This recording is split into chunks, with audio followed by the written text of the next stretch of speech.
श्री राधा कृष्णाभ्याम नमः।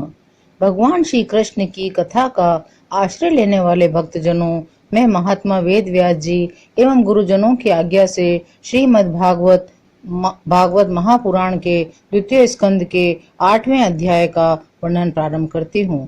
कल हमने भगवान के लीला अवतारों की कथा सुनी थी। आज हम 8वां अध्याय राजा परीक्षित के विविध प्रश्न। राजा परीक्षित ने कहा, भगवान आप वेद वेत्ताओं में श्रेष्ठ हैं। मैं आपसे यह जानना चाहता हूँ कि जब ब्रह्मा जी ने निर्गुण भगवान के गुणों का वर्णन करने के लिए नारद जी को आदेश दिया, तब उन्होंने किन किन को किस किस रूप में उपदेश किया।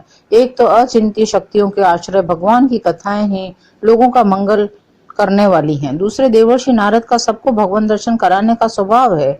अवश्य ही आप उनकी बातें मुझे सुनाइए। महाभाग्यवान सुखदेव जी, आप मुझे ऐसा उपदेश कीजिए कि मैं अपने आसक्ति रहित मन को सर्वात्मा भगवान श्री कृष्ण में तन्मय करके अपना शरीर छोड़ सकूं।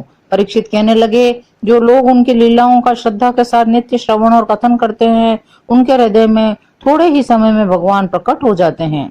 श्री कृष्ण कान के छिद्रों के द्वारा अपने भक्तों के भाव में हृदय कमल पर जाकर बैठ जाते हैं, और जैसे शरद ऋतु जल का गंदलापन मिटा देती है, वैसे ही वे भक्तों के मनोमल का नाश कर देते हैं। जिसका हृदय शुद्ध हो जाता है, वह श्री कृष्ण के चरण कमलों को एक क्षण के लिए भी नहीं छोड़ता।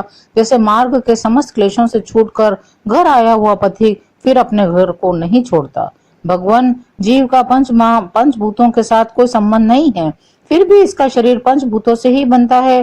तो क्या स्वभाव से ही ऐसा होता है, अथवा किसी कारणवश? आप इस बात का मर्म पूर्ण रीति से जानते हैं। आपने बताया कि भगवान की नाभि से वह कमल प्रकट हुआ जिससे लोकों की रचना हुई। यह जीव अपने सीमित अवयवों से परिच्छिन्न है, वैसे ही आपने परमात्मा को भी सीमित अवयवों से परिच्छिन्न सा वर्णन किया है। जिनकी कृपा से सर्वभूत में ब्रह्मा जी प्राणियों की सृष्टि करते हैं, जिनके नाभि कमल से पैदा होने पर भी जिनकी कृपा से ही ये उनके रूप का दर्शन कर सके थे, वे संसार की स्थिति, उत्पत्ति और प्रलय के हेतु सर्वांतर्यामी माया के स्वामी परम पुरुष परमात्मा अपनी माया का त्याग करके किस रूप से शयन करते हैं। पहले आपने बतलाया था कि विराट पुरुष के अंगों से लोक और लोकपालों की रचना हुई, और फिर यह भी बतलाया कि लोक और लोकपालों के रूप में उसके अंगों की कल्पना हुई। इन दोनों बातों का तात्पर्य क्या है? महाकल्प और उसके अंतर्गत अवान्तर कल्प कितने हैं? भूत भविष्य वर्तमान काल का अनुमान किस प्रकार किया जाता है? क्या स्थूल देहाभिमानी जीवों की आयु भी बंधी हुई है?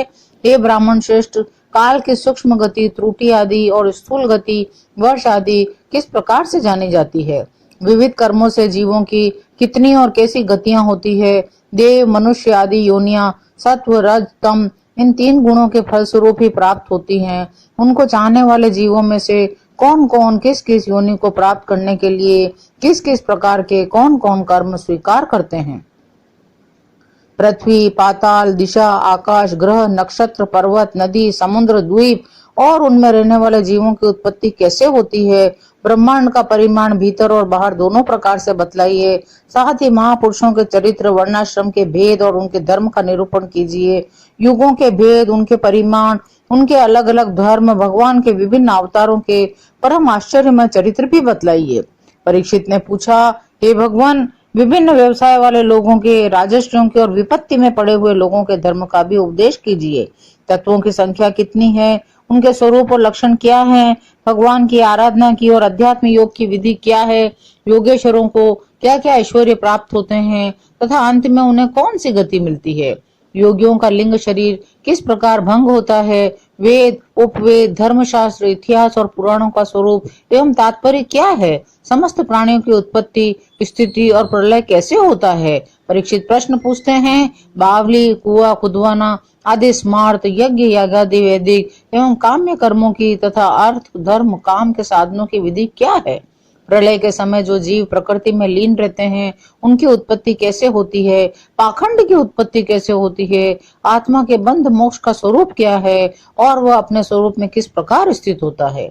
भगवान तो परम स्वतंत्र हैं, वे अपनी माया से किस प्रकार क्रीड़ा करते हैं? उसे छोड़कर साक्षी के समान उदासीन कैसे हो जाते हैं? हे भगवान, मैं ये सब कुछ आपसे पूछ रहा हूँ, मैं आपकी शरण में हूँ। हे महामुनि, आप कृपा करके क्रमशः इनका तात्विक निरूपण कीजिए।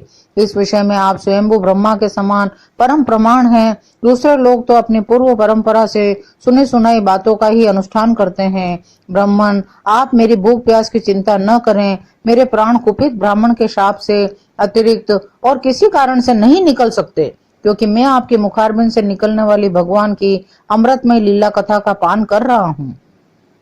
सूत जी कहते हैं, शौनकादि ऋषियों, जब राजा परीक्षित ने संतों की सभा में भगवान की लीला कथा सुनाने के लिए इस प्रकार प्रार्थना की, तब श्री सुखदेव जी को बड़ी प्रसन्नता हुई। उन्होंने उन्हें वही वेद तुल्य श्रीमद् भागवत महापुराण सुनाया, जो ब्राह्म कल्प के आरंभ में स्वयं भगवान ने ब्रह्मा जी को सुनाया था। पांडुवन शिरोमणि परीक्षित ने उनसे जो जो प्रश्न किए थे, वे उन सब का क्रमशः उत्तर देने लगे। इस प्रकार 8वां अध्याय राजा परीक्षित के विविध प्रश्न यहीं समाप्त होता है। शेष अगले अंक में। जय श्री कृष्ण।